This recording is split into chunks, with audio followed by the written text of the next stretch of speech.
January 1941.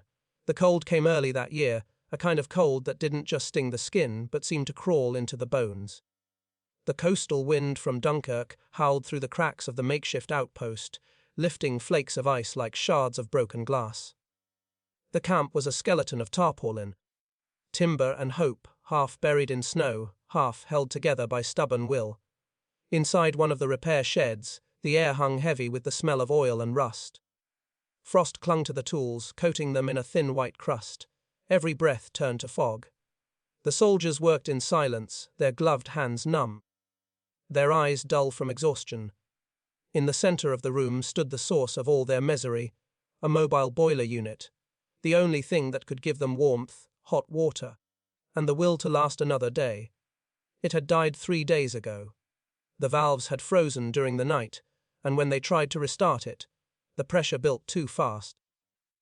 The explosion ripped through the quiet like a cannon blast, sending shards of metal across the floor. No one was killed, but the blast had stolen more than equipment. It had stolen faith.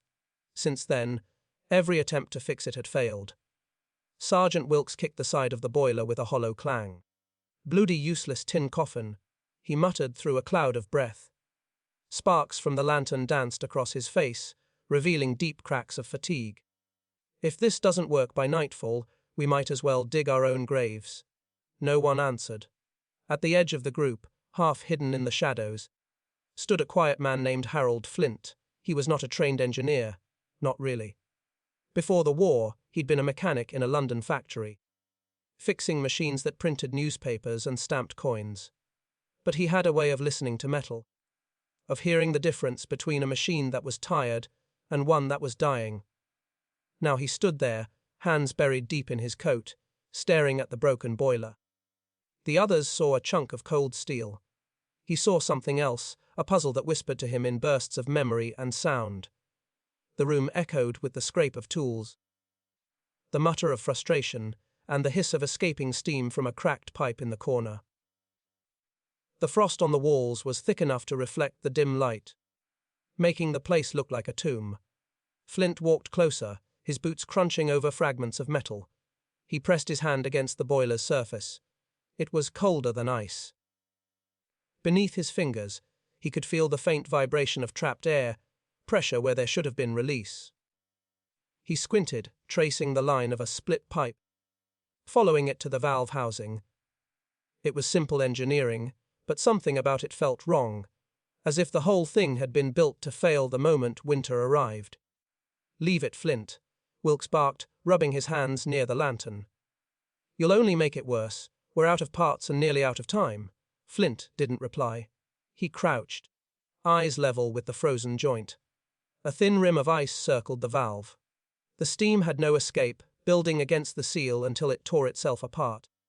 He could almost hear the moment it happened, a sigh that turned into a scream. He spoke softly, almost to himself. "It's not the heat that killed it, it's the way it breathes." One of the younger soldiers laughed under his breath. "Listen to the philosopher. Boilers don't breathe, mate." Flint just smiled faintly, still staring at the pipe. To him, every machine had a rhythm: inhale, exhale, pressure, release. But this one had been suffocating. Outside, the wind howled like artillery fire. Snow drifted through the cracks, settling on the shoulders of the men inside. They were freezing, hungry, and running out of patience. The medics needed boiled water for bandages. The soldiers needed it to stay alive. Without the boiler, the camp would fall apart before the enemy even reached them. Flint stood up, brushing frost from his sleeve. His mind wasn't on the present moment anymore. It was drifting back to the factory floor in London, the hiss of steam pipes, the clank of gears, the soft whistle of pressure escaping from an old tea kettle left too long on the burner. He could still remember the sound. The others packed their tools, their faces set with quiet defeat. But Flint stayed behind as the lanterns dimmed. He watched the last curl of steam rise from the cracked boiler and vanish into the dark. Somewhere inside that silence, something stirred, not an idea yet, just a question. Why does steam escape when it should destroy? He stood there long after the others had gone, tracing the frost with his fingertips, following invisible lines only he could see. The cold bit through his gloves, but he didn't move. He was listening to the faint, dying breath of the machine, and though he didn't know it yet, that quiet moment in a frozen shed near Dunkirk would be the beginning of a discovery that would save dozens of lives before the winter was through. By the next morning, the camp had turned into a frozen graveyard of movement. The snow was so thick it muted sound itself. Boots left shallow prints that filled again within minutes. Inside the hangar, the soldiers moved slower now, their faces hollow with sleeplessness. The boiler still stood at the center, dead and defiant, a monument to their failure. Flint arrived early, before sunrise. His breath came out in slow clouds as he opened the wooden door. The hinges groaned like wounded metal. He didn't bother lighting a lantern at first. He just listened, to the silence, to the faint creaks, to the whisper of air shifting through tiny fractures. Machines always spoke before they broke, he used to tell the apprentices back home. But this one had been screaming for weeks, and no one had heard it. He crouched beside the pressure valve, his gloves stiff with ice. The brass rim was cracked, jagged at the edge where the explosion had blown out.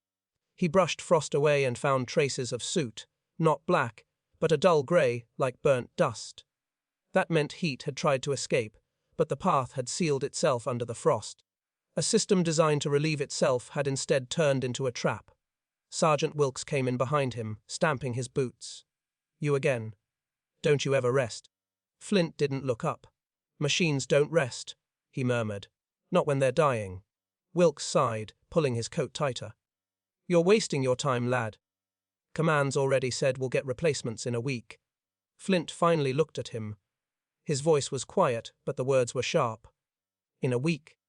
Half the camp won't have fingers left to hold a cup." The sergeant didn't reply. He just stared for a moment, then turned and left, the door slamming behind him with a dull echo. Flint stayed where he was, eyes fixed on the broken valve. He began unscrewing bolts with hands that shook from cold. The metal resisted, but eventually gave way, revealing the hollow interior of the pipe. It was caked with a crust of ice, then soot, then ice again. Layers built from repeated failure. As he worked, the others drifted in.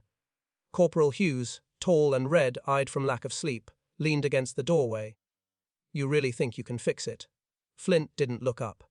"No," he said simply, "but I think I can understand why it broke." He pried a small piece of the valve free and held it close to the light. The reflection danced on his face. It wasn't just cold that had caused the rupture, it was pressure. Pressure with no release. A simple truth that had cost them everything. He thought about the first explosion. The sound of metal tearing apart. The moment when something inside the machine had screamed louder than any man. That was the sound he'd been hearing every night in his head. The sound of a thing built to help, killing instead. Outside, the artillery thumped again in the distance. The ground trembled faintly. Every explosion reminded them how close death sat, not just from the enemy, but from their own failing machines. Flint turned the broken piece over in his palm. It was cold, yet beautiful in its simplicity. A round disc, a spring, a hinge. Everything depended on that one motion, the moment it decided to release or hold back. He felt the weight of it, not in his hand, but in his mind. He placed it down carefully and walked to the corner of the hangar, where a kettle sat frozen solid on a small iron stove. Someone had tried to boil water hours ago. He touched it, and the thought flickered again: heat, pressure, release. He couldn't shake the image of steam trying to breathe through sealed metal. The men behind him began to argue, their voices tired and sharp. They were running out of patience, out of warmth, out of hope. Flint tuned them out. His thoughts were somewhere deeper, inside the metal itself, tracing paths of energy and resistance. When the shouting stopped, he finally spoke. "We've been fighting the wrong thing," he said softly. "We thought it was the cold. But it's the pressure. Always the pressure." They stared at him uncomprehending. To them, he was just a quiet mechanic speaking nonsense. To him, it was the beginning of something new, a pattern forming, a whisper of an idea taking shape. That night, when the camp went dark and the snow began again, Flint stayed behind once more. He lit a single lantern and sat beside the boiler. sketching shapes into the frost with a piece of chalk.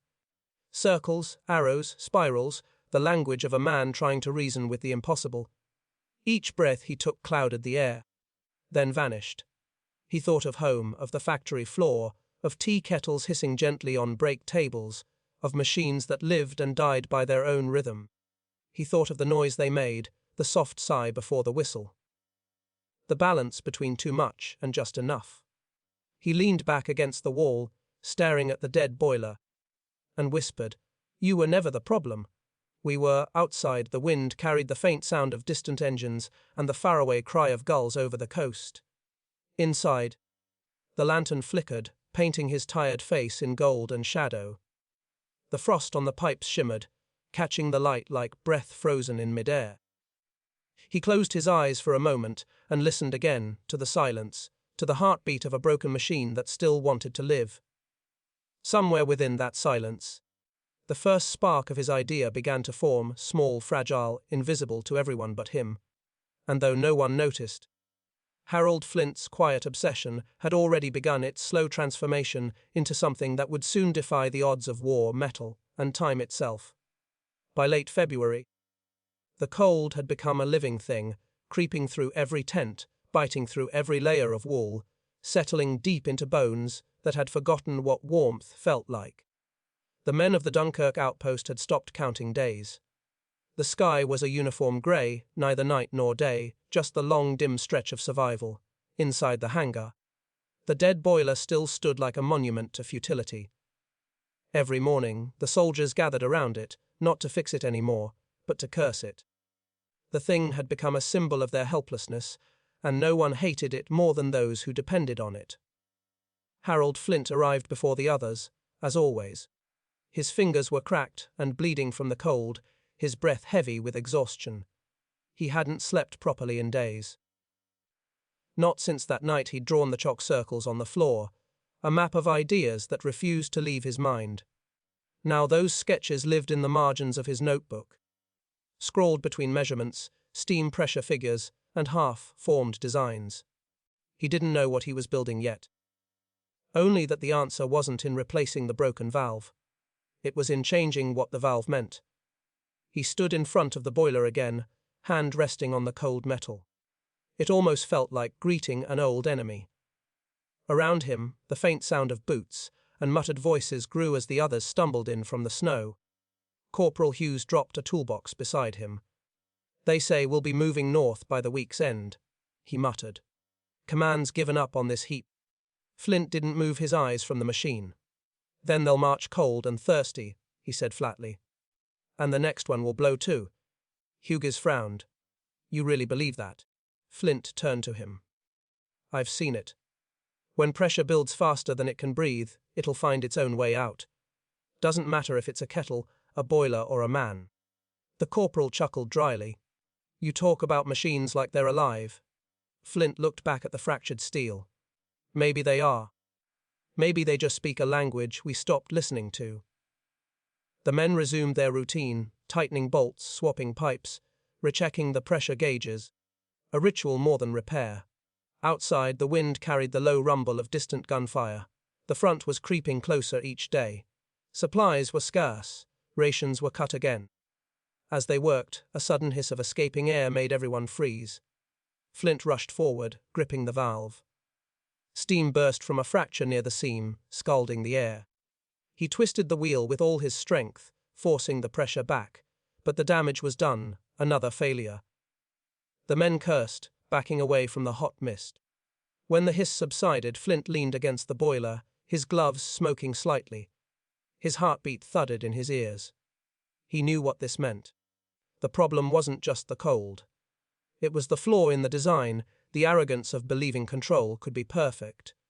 He knelt, wiping condensation from the floor, and began sketching again on a sheet of scrap metal with a piece of charcoal.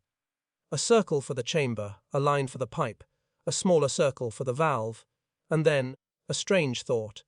What if the valve didn't seal under pressure but sang? He imagined the release not as failure, but rhythm. A self-regulating breath that let the system live instead of choke. He remembered the sound of a kettle on his mother's stove, the gentle whistle that meant safety, not danger. The others watched him silently.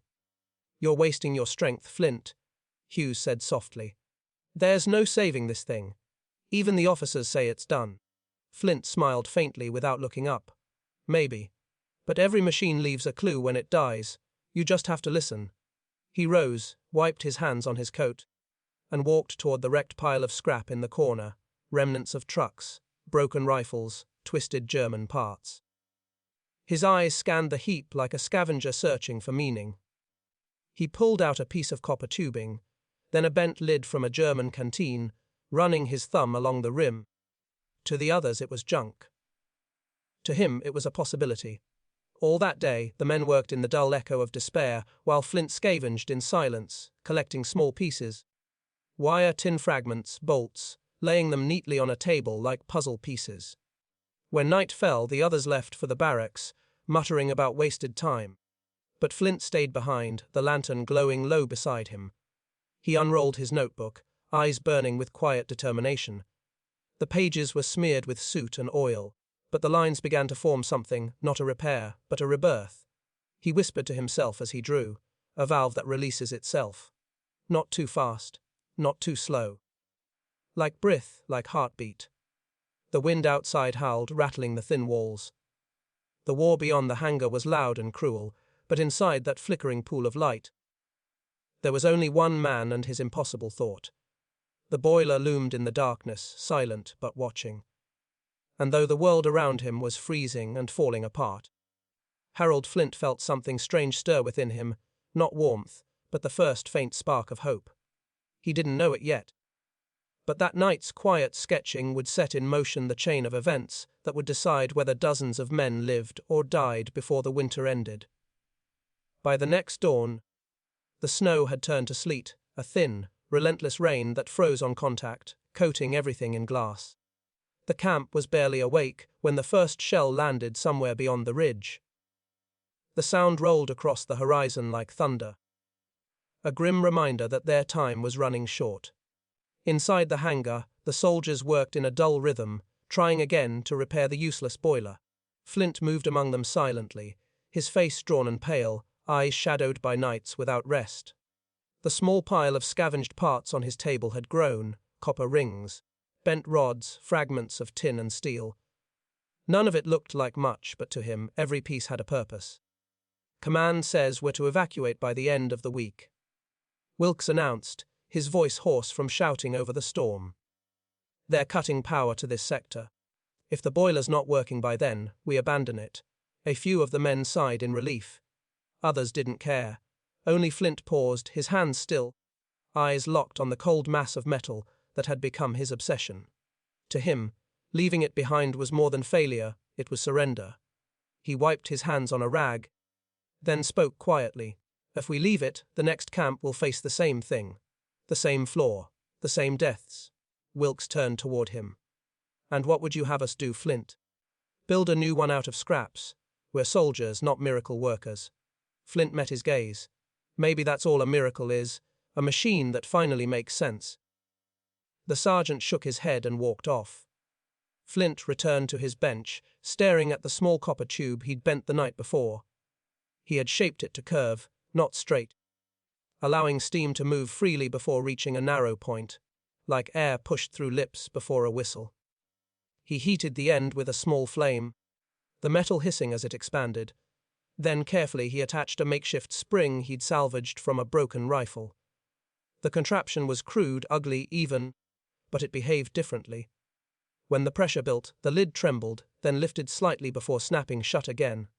It didn't burst, it breathed. He exhaled, a slow, disbelieving smile forming. It was small, unstable, but alive. The others watched him with wary curiosity. Hughes approached, his breath visible in the cold air. "What are you doing now, Flint?" "Building another disaster." Flint looked up briefly. "No, I'm building a heartbeat." The corporal frowned. "That thing, it'll never hold." "Maybe not yet," Flint said softly, "but the idea will." For hours he worked, adjusting angles, testing pressure with boiling water from a kettle.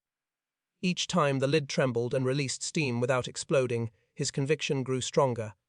He was close, dangerously close, to something real. By nightfall, the camp was nearly blacked out. The generator sputtered weakly, and the lamps flickered like dying stars. Outside, rain hammered against tin roofs, merging with the low growl of distant artillery. The sound was in Message Stream Retry March 1941. The snow had thinned, but the cold lingered damp, clinging, relentless. It seeped into the seams of the camp like a disease that refused to die. The men moved slower now, burdened not by enemy fire, but by fatigue and frost that had hardened into habit. The war was still far enough to be invisible, yet close enough to be felt in every rumble of distant artillery. Inside the hangar, the broken boiler loomed in silence, surrounded by tools, pipes, and scraps scavenged from vehicles that would never run again. The air reeked of iron and sweat. Harold Flint stood at his workbench, hunched over a cluster of small metal parts lit by a trembling lantern flame. His hands were numb, his breath shallow, his eyes locked on a battered kettle that sat steaming beside him. He'd found it 2 days earlier in the wreckage of an abandoned supply truck. The handle was bent, the lid cracked, but it still whistled when heated, still breathed. That small whistle had become his obsession.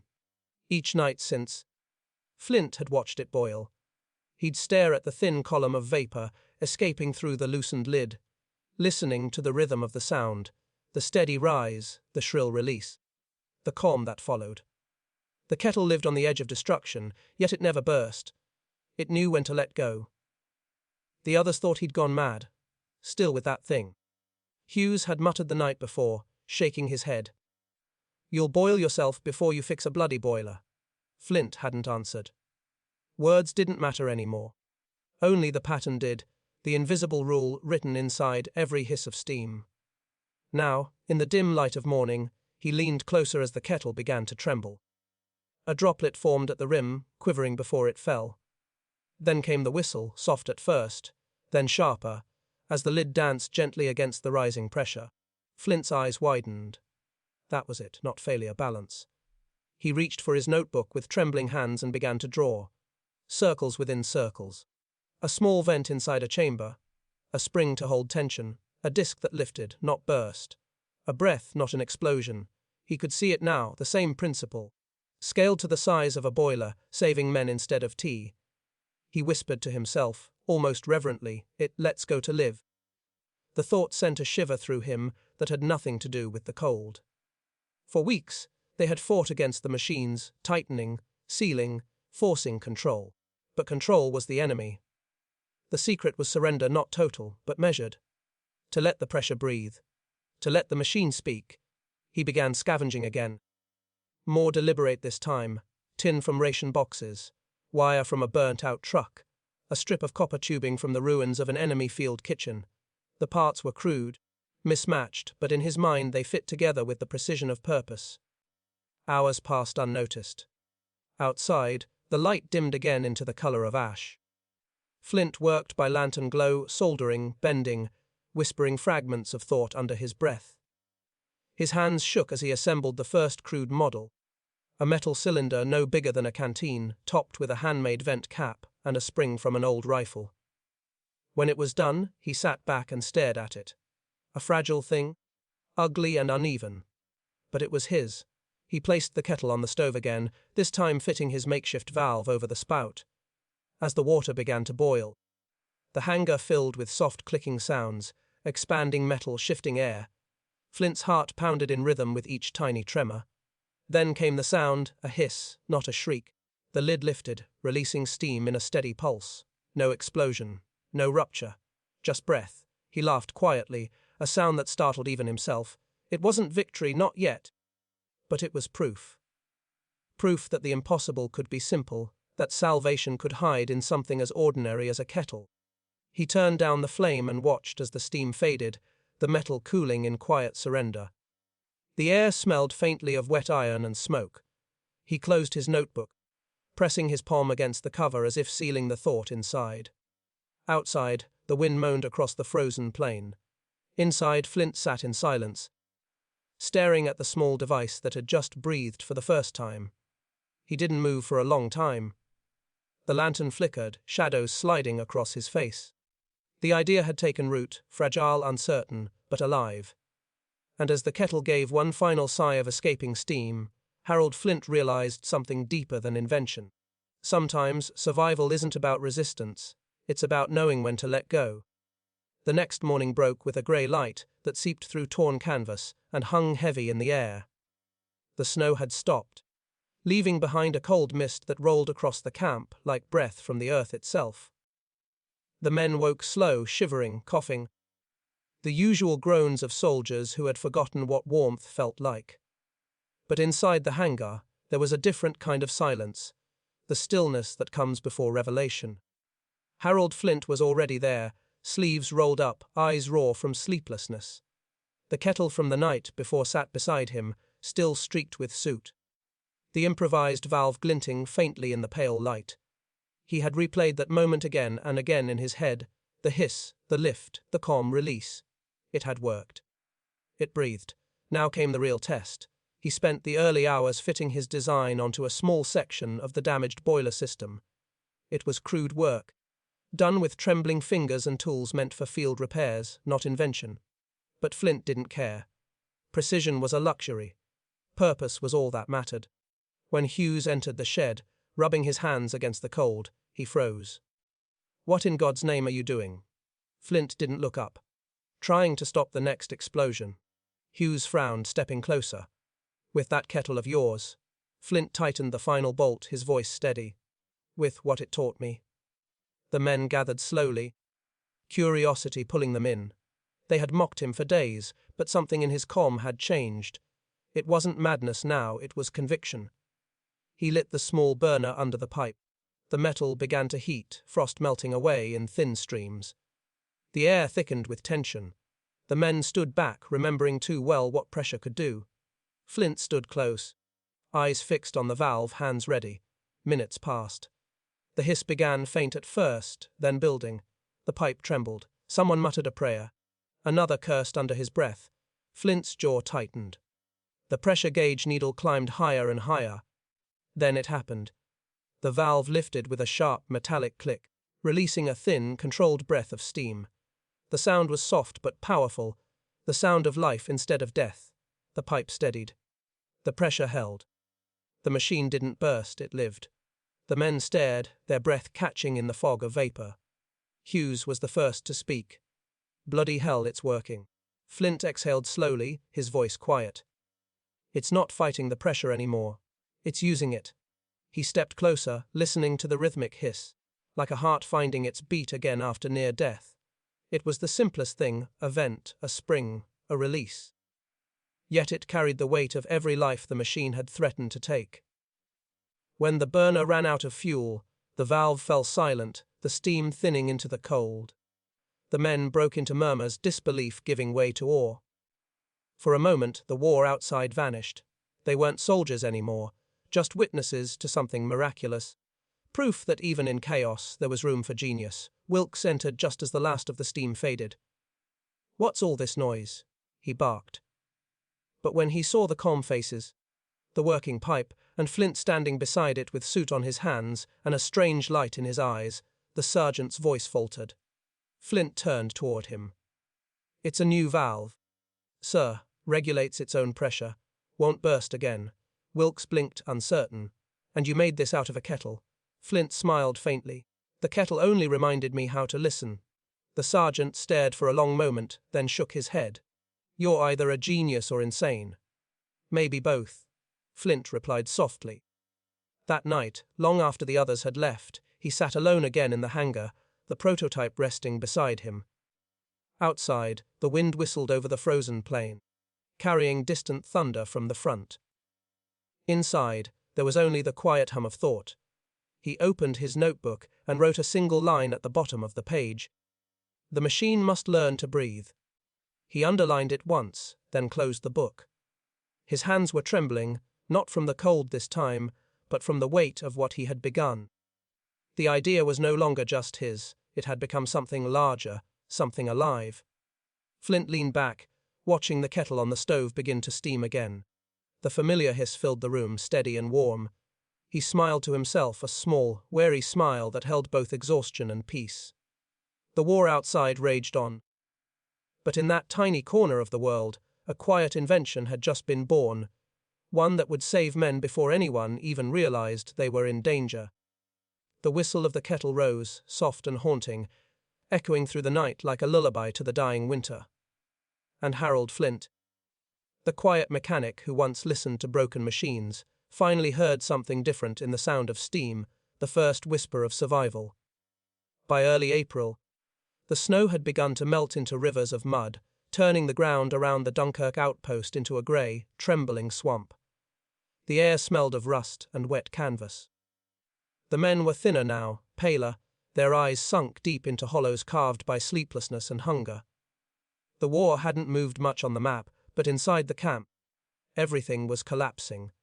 The boiler Flint had restored for testing sat at the center of the hangar, patched together with scrap and belief. His improvised valve, that strange little invention born from a tea kettle, gleamed faintly under the flickering lamps.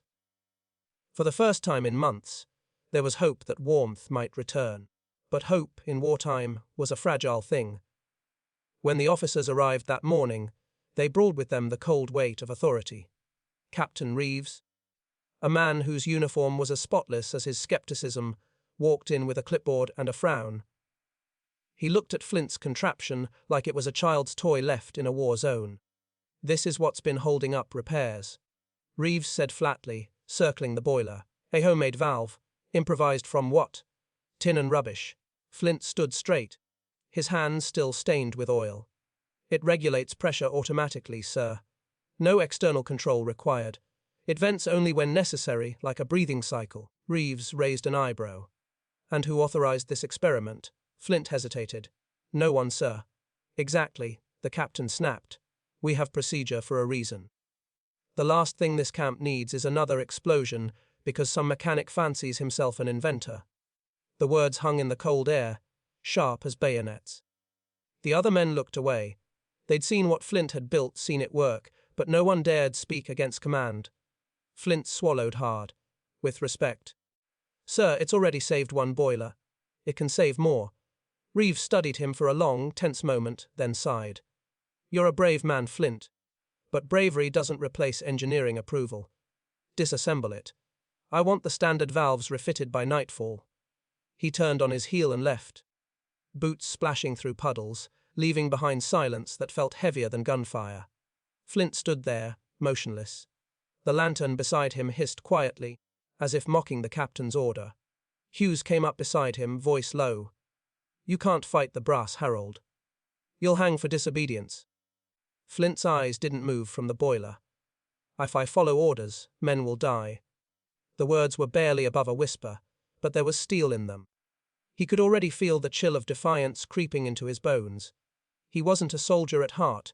He was a man who fixed things, who saw patterns others missed. But sometimes, the only way to repair something broken was to refuse the people who broke it.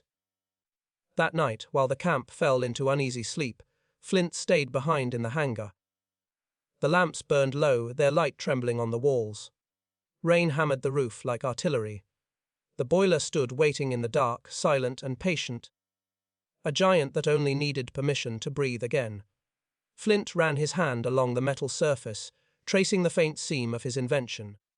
Every dent and scratch was familiar now, like the lines on his own palms.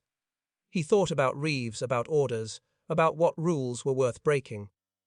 Then he thought about the men. Hughes, who hadn't felt his fingers in weeks. Wilkes, coughing blood in the cold. The medics, boiling snow just to keep wounds clean. And he thought of the steam, pure, steady, alive, the one thing that could mean survival. He made his choice. He began gathering parts again, moving quietly through the hangar. Each sound, the click of a wrench, the rattle of a bolt echoed like gunfire in the stillness. He wasn't fixing the machine now. He was preparing it for a test that could end his career or his life. By dawn, the sky was bruised with red. The rain had stopped.